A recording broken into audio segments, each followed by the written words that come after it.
Your Excellency Sam Kahamba Kutesa, President of the 69th session of the United Nations General Assembly.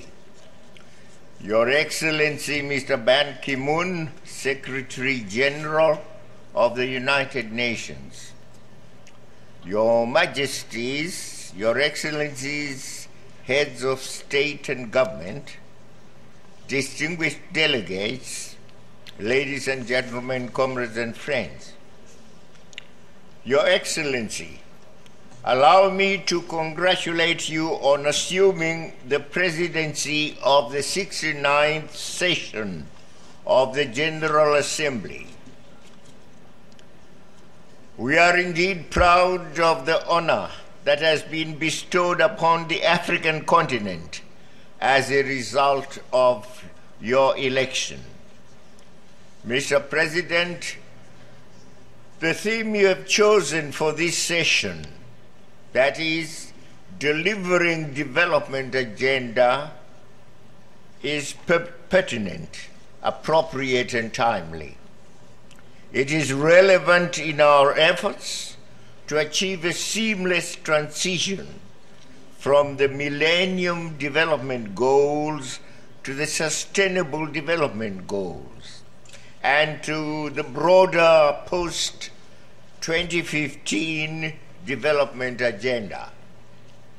We look forward to having a candid and holistic debate on the challenges we continue to face at the domestic and international levels in our efforts to eradicate poverty. Mr. President, the Millennium Development Goals help to focus and mobilize global development efforts in order to achieve progress in the social sectors.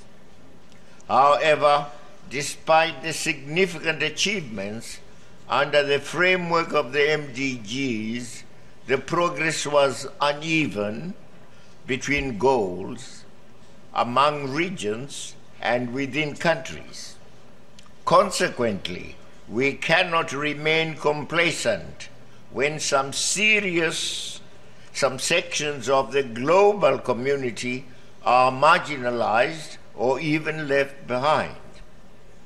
We are therefore gratified that the proposed Sustainable Development Goals have taken on board the unfinished business of the Millennium Development Goals.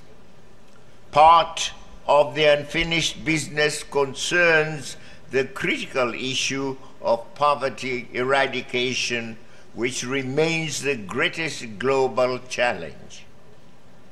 This issue should therefore be the top priority and overarching objective of the development agenda for the future.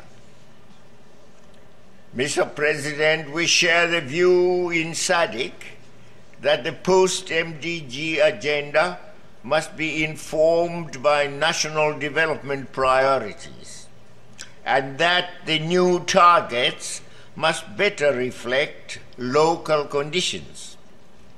In this regard, Zimbabwe adopted its own economic blueprint, the Zimbabwe Agenda for Sustainable Socio-Economic Transformation, ZIM-ASSET.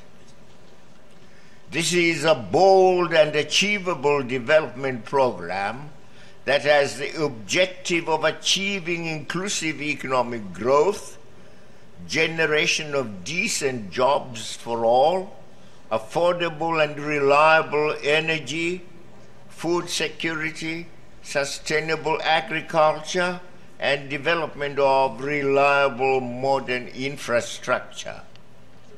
Through this program, we also aim to expand the industrial base, which is key to sustained overall economic development as well as the human development of our country. We continue to push for the leveraging of our diverse and abundant resources through the beneficiation and value addition of our resources. We therefore expect that the proposals in the Sustainable Development Goals, which complement these elements of our national post-2015 development agenda framework, which support these elements of our national aspirations, will be endorsed and integrated in the post-2015 development agenda framework.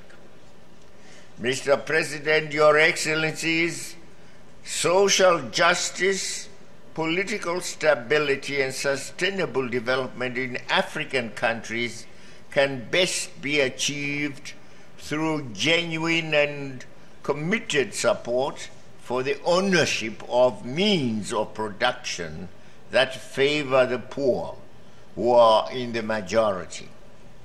In Zimbabwe, my government has gone a long way in laying the foundation for sustained food production through our land reform program.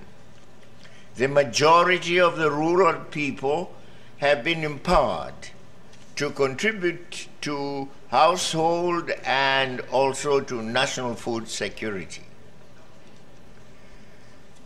The possession and exploitation of land has also turned them into masters of their own destiny, thus giving true meaning to our national independence and unquestioned sovereignty.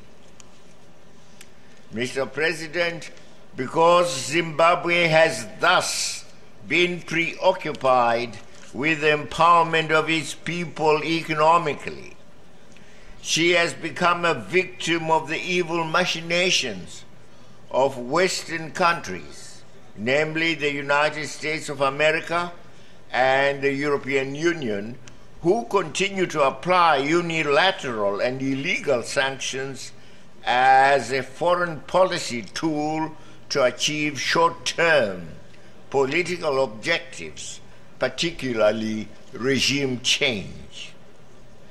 Mr. President, regime change is a diabolical, illegal policy of interference in the domestic affairs of my country, and no good can come from undermining our economy or depriving our citizens of the necessities of life. Why, I ask, should Zimbabweans continue to suffer under the American and European yoke of unjustified and unwarranted illegal sanctions? These evil sanctions violate the fundamental principles of the United Nations Charter and should be condemned by the international community. We once again call for their immediate and unconditional removal. We are a peaceful and a peace-loving nation, ready to engage in constructive dialogue for mutually beneficial relations.